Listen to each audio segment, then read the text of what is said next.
Alright, so this is just going to be a little fun video, I guess, that's, yeah, it's a tier list, because that's still relevant, right? I don't know why, but anyways, so, yeah, this is basically going to encompass most of the passes that I know and I can do.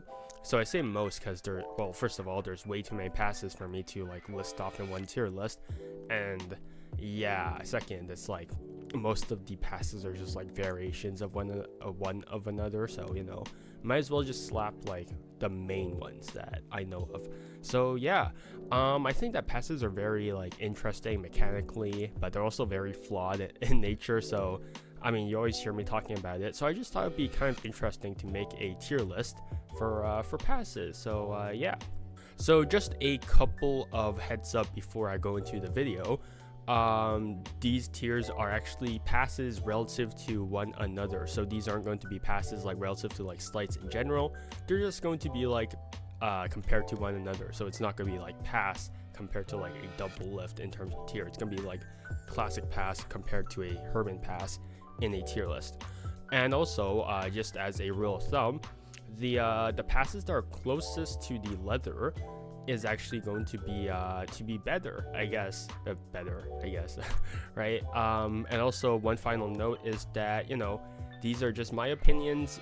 Again, just because I can't find any use for them or just because I don't like them doesn't mean that you don't have to like them as well. So do your own research, do your own buy these passes, learn them, and just find what fits for you. So yeah. But without further ado, let's go into our very first pass, the Aaron Shields dribble block pass. Man, what a I mean, you've seen me do it a couple of times. It's actually a really good move. I think that's yeah, I think it's a phenomenal move. I think my main gripe with it though is that it actually only looks good from this angle, right? From here. Because if you do it from any other angle, I think that because of the mechanics, I think that it would flash a bit. So I think I would place it just in C tier. The Althea pass is actually made by Florian Brooks, and I actually know a person named Althea. I think it's actually spelled with an H though. Yeah, okay, it is spelled, Althea is spelled with an H, depending on like the person, but that's whatever. I'm like going besides the point. But the Althea pass, it's a pretty good move. Sometimes I do think that the rocking motion for the cover is a bit too aggressive for my taste. But with that said, I think that can look like for how the mechanics of the move works, I think it can look extremely good. So I'm actually going to place it in a B tier. The Black Pass. The Black Pass is actually a refined classic pass that's actually pretty much breakless. There is some other mechanic involved, but I would say that it's breakless in most conventional ways. I mean, it can basically do everything that a classic pass can do in terms of like cover, in terms of applications, but it's just better because you don't have like a pinky break into it. So yeah, we're just placing B tier, lower than the Althea pass, I think, but generally I do like the Black Pass quite a bit. The Bluff Pass. Actually, I actually didn't teach the Bluff Pass because I actually don't do the Bluff Pass all that much. Bluff pass, it's not very mechanically interesting. It's a bluff, right? So it's not that mechanically interesting, but I do think that the main part that's the most interesting about it is the psychological part. And there's a lot of touches that actually make the bluff pass actually really good. So even though I don't do it, I think I would place the Bluff Pass in B tier because of how direct it is. It doesn't like, you can't really cut more corners. Like you can't really you can make it look better, but at its core, like the mechanics, you do the pass and then, it's very direct. You don't need to do anything else. So I think I like the Bluff Pass. The Charlie Miller Spin Pass. This is a table pass that's very mechanically interesting. I don't know why I keep saying that. I mean, all passes are mechanically interesting, but this one in particular because the spin part of the name actually does play a part in how it works. It's a pretty cool move. I don't think this is a hard move to sort of classify because I think it's a cool move, but In terms of like application, in terms of whatnot, I don't know if this is the most like viable as a move, because I don't know. I think it just does one thing, and that's one thing. I'm not sure what other things it can do besides just like a pass, because I think the other passes are a lot more versatile, and this is not very ergonomic of a move. I think there's probably better ways to be more like ergonomic as a move for table passes, and I don't think that spinning a packet is necessarily the most ergonomic, so that's why I placed it in D. The Charlie A pass, or the Charlie A cut, I actually made a tutorial on it recently. It's probably on my video, it's probably on my channel by the time this video comes out. But the Charlie A pass, it's a one-handed move. It's very slow too. Not much else to say about it. I mean, most people know about it, and it became a flourish for a reason. So, it's also not the best one-handed pass in this list. So I think I'm gonna place it right behind the Aaron Shields dribble block pass. The one that started it all, the classic pass. Actually, apparently the Hermit pass is older than the classic pass, so there's that. But the classic pass, it's, I mean, just the pass, just the classic pass on its own, I think it's pretty fine. But especially on like social media recently, there's been a lot of handlings where there's just a lot of tension and whatnot, unless you're talking about John Galsworthy, then his classic pass is in a realm of its own. But the classic pass on its own, I think it can look good, but I don't think it's the best pass, so I think we're gonna place it. I think in terms of application, I would definitely prefer the classic pass over the Charlie A, and also efficiency wise, I think the classic pass is way better than the Charlie A. The cover pass, again, I also have a tutorial on it. The cover pass is so slow. It's such a slow move that I don't think that, like, it's a cool move, but man, it's so slow. Like, it's just to have like the top of the deck be like covered completely while doing the pass, you're making it so slow. Man, I just can't. I like the cover pass, but man, it's so slow. I don't really like it all that much.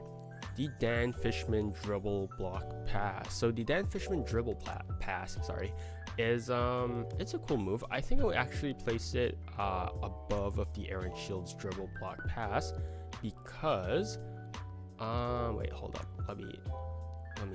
Let me place it before that. Come on. Okay, there we go. So I think I would place it actually before it, because the plane of the deck actually doesn't change. So for the Aaron Shields dribble block pass, the plane of the deck has to shift, right? It has to shift to this upright position, and then you do the dribble, which I'm not the biggest fan of, because my dribbles are always like face like on the same plane. The Dan Fishman dribble block pass happens on this exact same plane. So I think that generally I would like the Dan Fishman dribble block pass more than the Aaron Shields one. And also I think that the angles are slightly better than the Aaron Shields dribble pass as well. So that's why I placed it above of the dribble block pass of the Aaron Shields one. Also, if you're wondering why they're both in C tier, it's because I don't know, in terms of like application, I don't think that there's much to offer besides like a control. I mean, you could do like a non-visual change, or like a displacement, or a vanish or whatever, but generally I think that the other passes have more variety in terms of how you use them, so you know, that's why I placed them there. I mean, in terms of variety, the bluff pass is over there, but you know, it's fine. The diagonal palm pass. It's an old move by Alex Pendrea back when he was still running the blue crown, I think. But the diagonal palm pass is basically a pass that's a what if we use the diagonal palm shift as a pass, right? Shane Cobalt actually has something that's very mechanically similar, where he uses it as a false cut. I think I much prefer Shane Cobalt's handling, mainly because, well, I mean, I don't know, there's something very jank about the fact that you have to do this, right? And then immediately after that you have to do like a dribble. I don't know, there's something weird about this. Like, first off, there's this raising motion, and then you come down, and then you do a dribble. I'm not the biggest fan of that. So I think I'm gonna place it in D tier.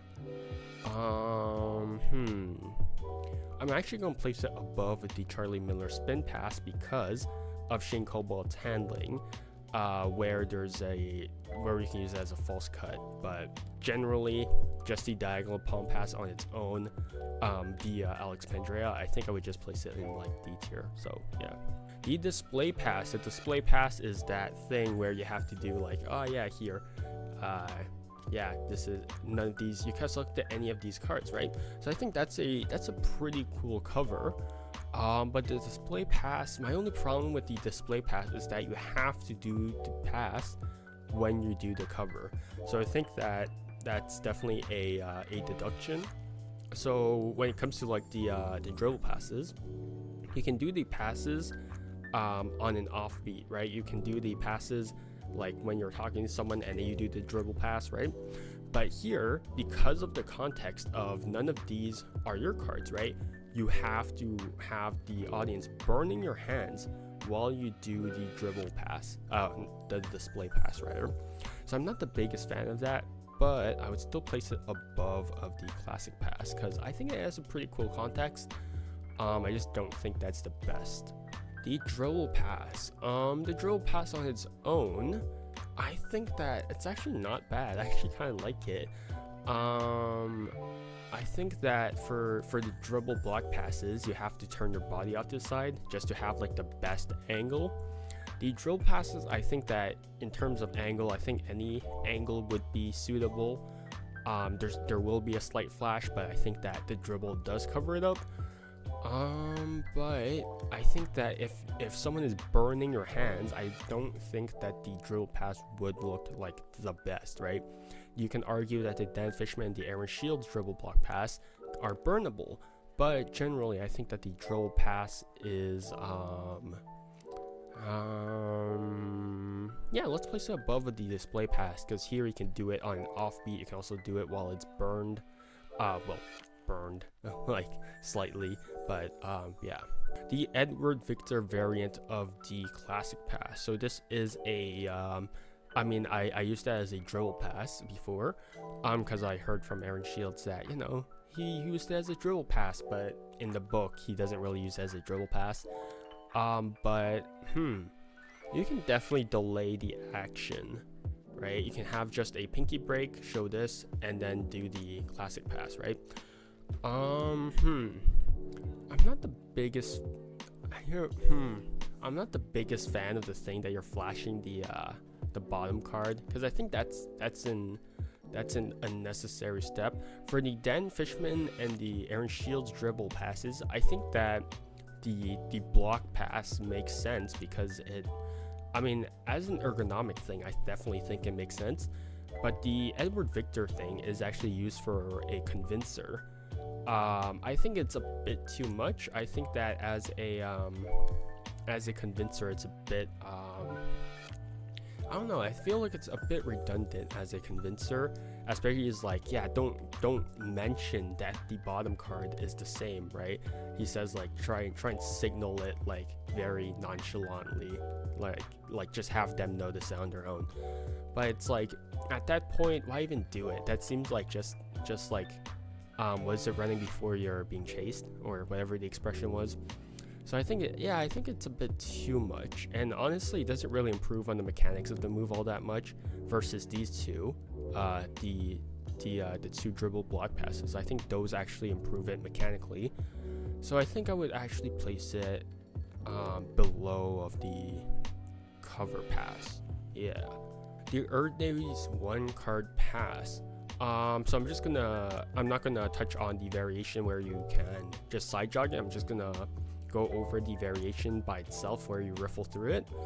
So that handling that comes from the book directly, I'm not the biggest fan of, because first off, well, obviously in the context of card magic where you have to look through the deck and then, you know, shift the break and then steal up the card, I would think that that opportunity is something that a lot of people have nowadays, especially because our magic shifted from like parlor to like close-up magic, right? So I think that it like it would have worked beforehand, but nowadays it's just not viable at all. So I think that I'm actually going to give it a D. I'm actually going to give it lower than the Charlie Miller spin pass. At least the Charlie Miller spin pass is effective and efficient to some degree, right? This move just feels like the fact that you have to riffle through, look for the card, and then extract it. I think that it's not efficient at all. And I mean, I guess it can be used in some contexts, but generally I don't think that it's viable. The Erdnase one-handed shift. So this is a interesting move, one that I actually don't like, but I actually like doing. So if you're not familiar with the Erdnase one-handed shift, it's this one weird thing where you raise the deck and then you do the move, right? It's based off of the the Erdnase go round is actually based off of this. But yeah, I mean it's a cool move, but it's so dumb that you have to shift the deck upwards to this other plane. I mean, I guess you can do it from here, but it's such a weird grip and such a weird shift that just do a Charlier at that point. And it's not necessarily faster than Charlier either, especially if you get good at like the Charlier. So yeah, that's why it's an E. Marlowe's extended finger cover. That's a pretty cool move, I guess. Not really. I'm actually gonna place it above of the Erdnase one-handed shift. And the reason for that is that this is just a variation of the Herman Pass. My biggest problem with it is that it's just a wrist turn, and then it goes into the and then you just turn over the deck. But the problem is that the turnover of the deck actually doesn't change the state of the deck, right? You're going from a face down deck to a face down deck, which is kind of dumb, because why even turn the deck around if it's just going to end up face down again, right? It doesn't make much sense. So this move I assume was created to hide the Herman Pass, but it doesn't really do much in terms of like context. So I'm just gonna slap into E, because you know there's way better covers for the Herman Pass anyways. The free turn pass, I actually quite like this pass, mainly because there can be two distinct moments between the steal and then the pass. So here you can actually just steal the packet that you want to pass, give the deck to an audience to shuffle, and then do the pass, which I think is really cool. Obviously if your hands are being burnt and your palm is garbage, then I think that it wouldn't be that good. But I think that the free turn passes can be really good. So I think I'm gonna place it above of the black pass, simply because yeah, I think that it works really well, and it's a shame that people actually don't know more about it. The Graveyard Shift by Steve Drawn. So the Graveyard Shift was actually a way for Steve Drawn to actually cover up the Herman Pass, and the way that he actually he found the best way to cover the Herman Pass was turning his body off to the side and then just shifting the deck around, and that executes the Midnight Shift or the Graveyard Shift. I'm not the biggest fan of it, because why are you turning your body? Right, it's really annoying because he turns his body and then executes the shift, which is it's fine, not really, because it just makes no sense as to why you're turning your body off to the side just to like do a move, right? So context wise it also doesn't make sense. So I'm gonna place it below the extended finger cover. The Herman variant of a cover pass. I actually really like the Herman variant a lot more. I think it's a lot more versatile than the classic variation of a classic pass, of a cover pass rather. I think that in terms of like getting like a 2-card cover pass or like a 3-card cover pass, a Herman variant is a lot better. I think in terms of efficiency, I think the classic type would be a lot like more efficient, but I do think that in terms of in terms of like what's it called, like versatility in terms of like being versatile. I think that the Herman cover pass is a lot better. So I think I'd place it maybe above of the bluff pass, or maybe below of it. You know, I'll place it above of it just because of just because I think how tension free it is. Also, it's also mechanically pretty cool. The bluff pass is mechanically simple. I know, very, very bizarre criteria for judging, but it is what it is. The Herman pass by itself, it's a pretty cool move. Not too bad. I would say I would place it in the same level as the classic pass. I should place it above of it.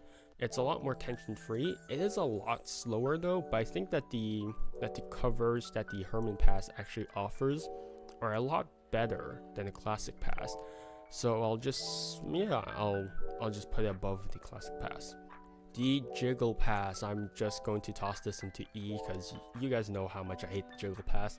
It just makes no sense that your solution for covering up the tension of a move is to add more tension via shaking the deck. And also, who shakes the deck? That's such a weird thing to do. So yeah, just go straight to E. I don't like this move whatsoever.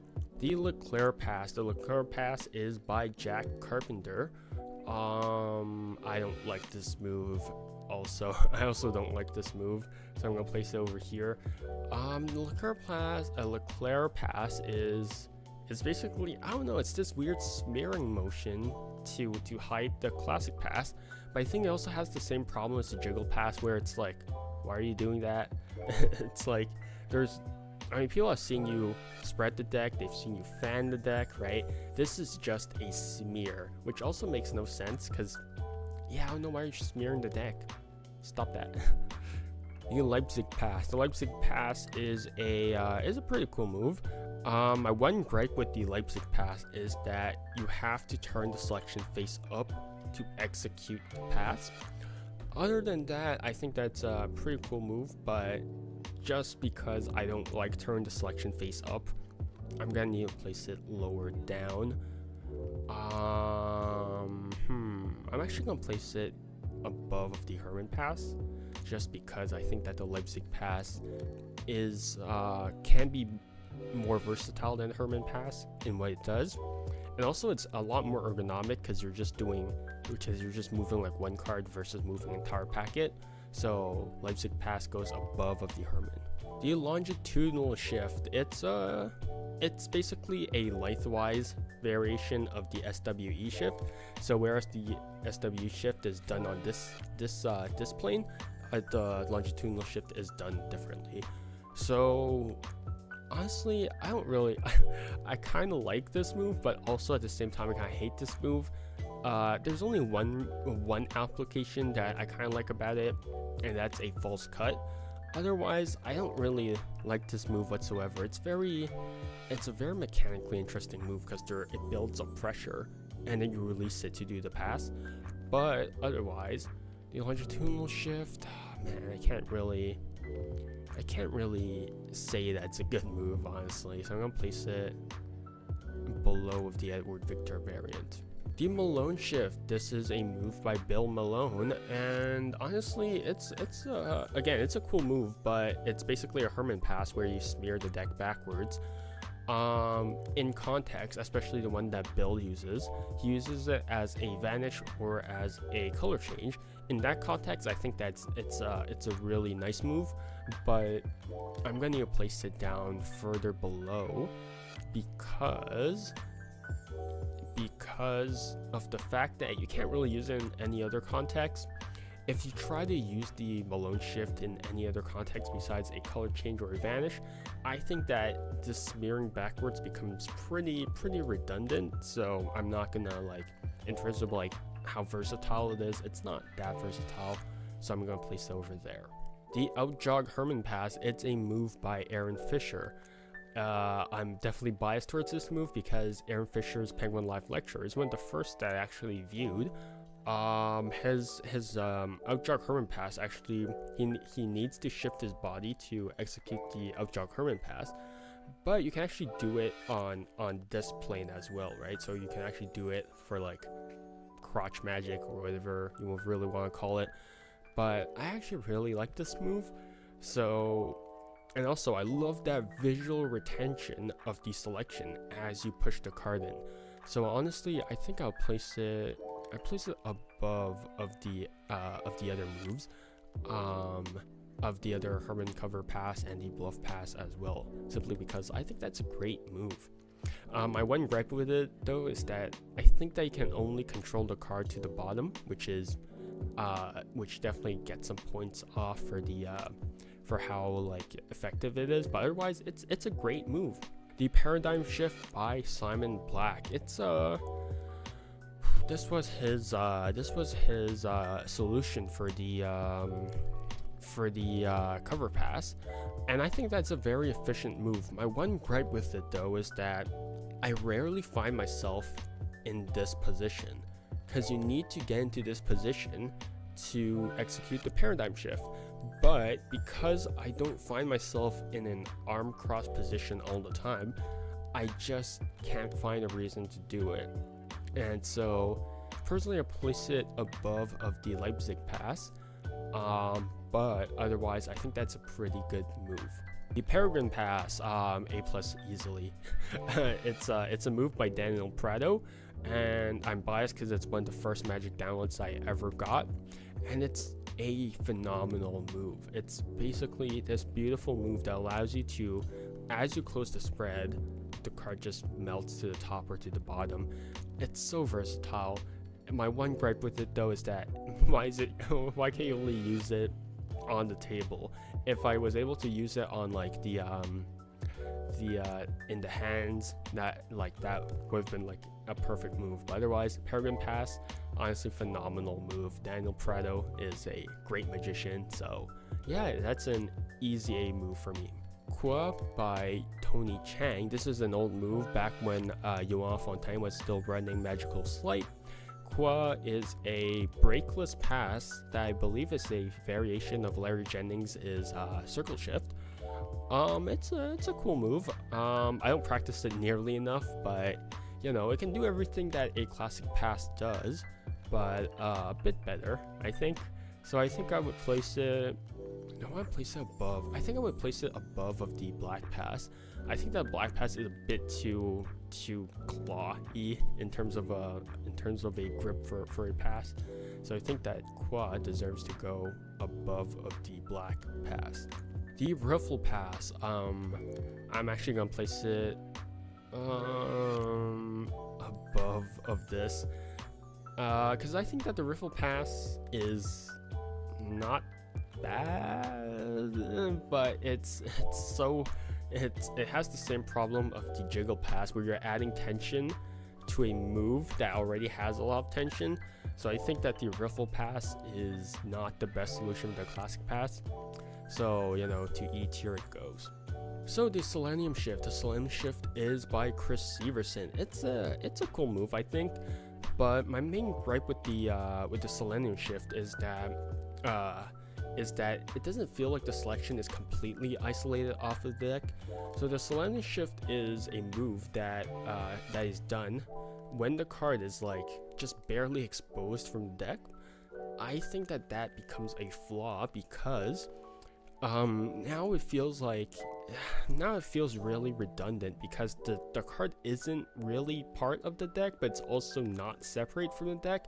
So I think it's in this weird limbo where the card is in an awkward position.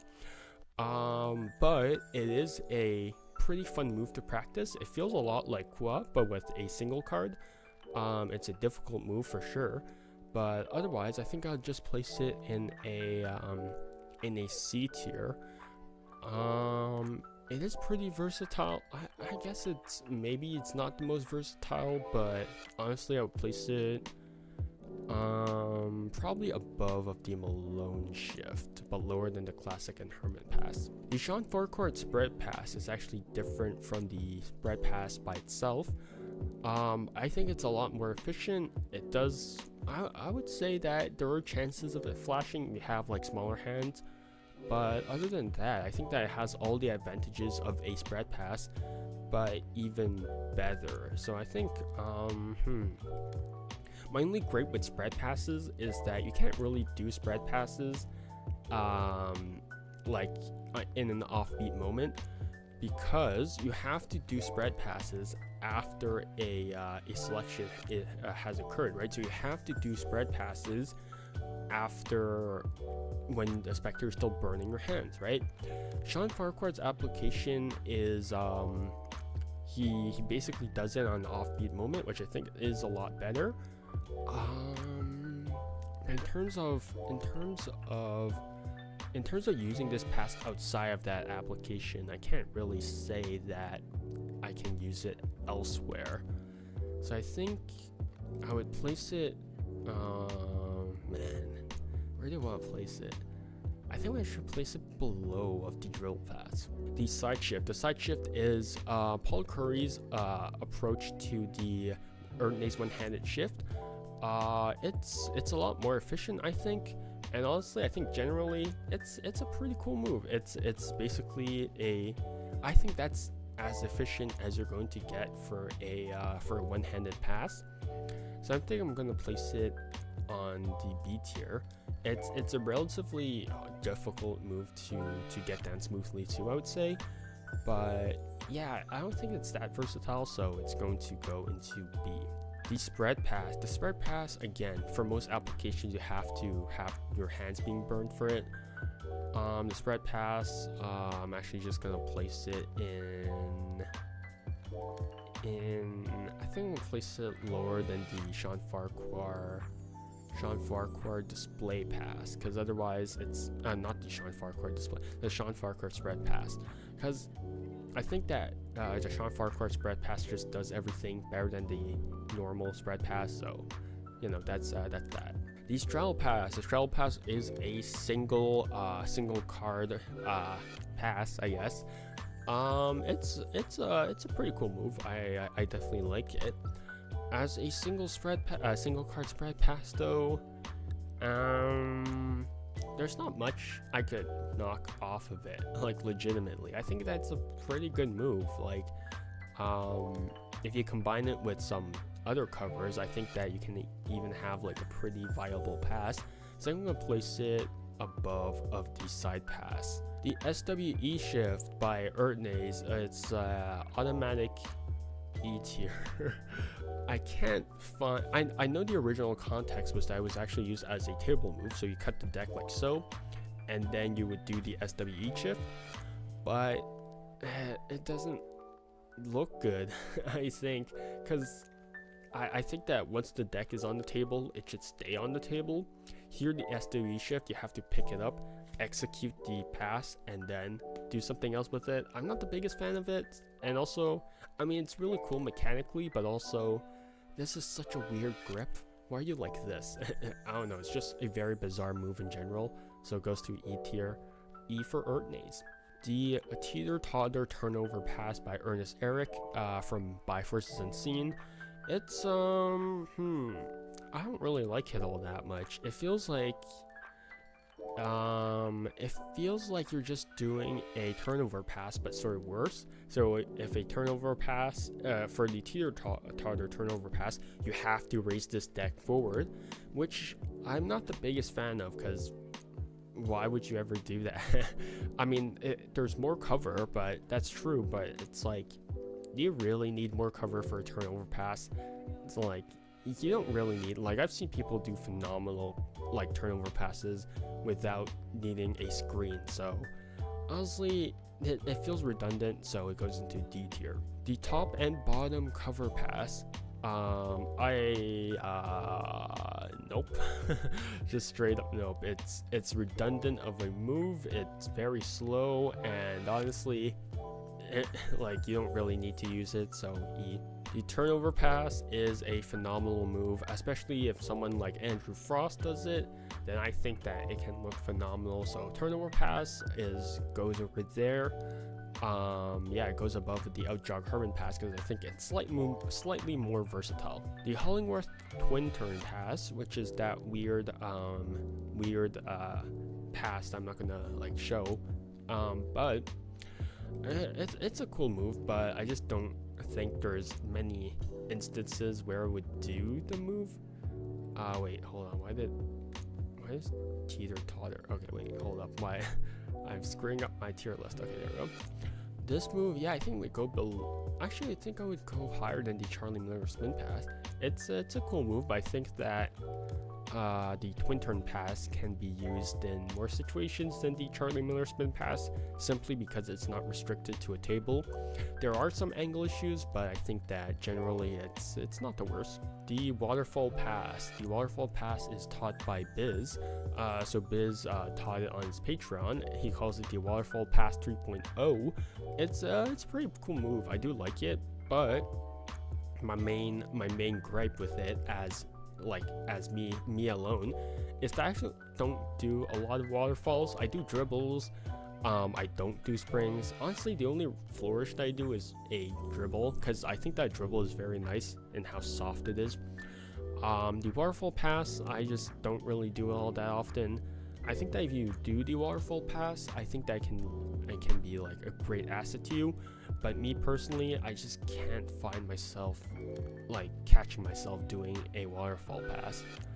So personally, I think I would place actually here over there. So yeah.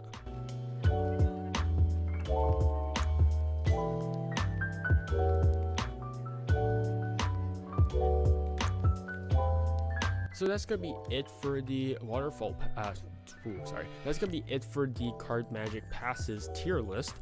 If you want to learn any of these passes, I'm gonna place all of the resources in the comments below if the resources are still available.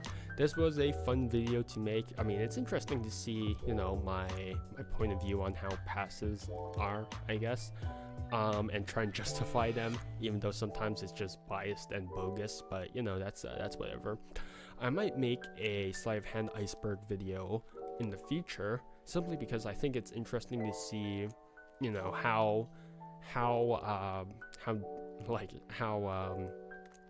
how deep the iceberg goes for sleight of hand. But regardless, that's gonna be it. Stay healthy, stay safe, and see you guys on the next one.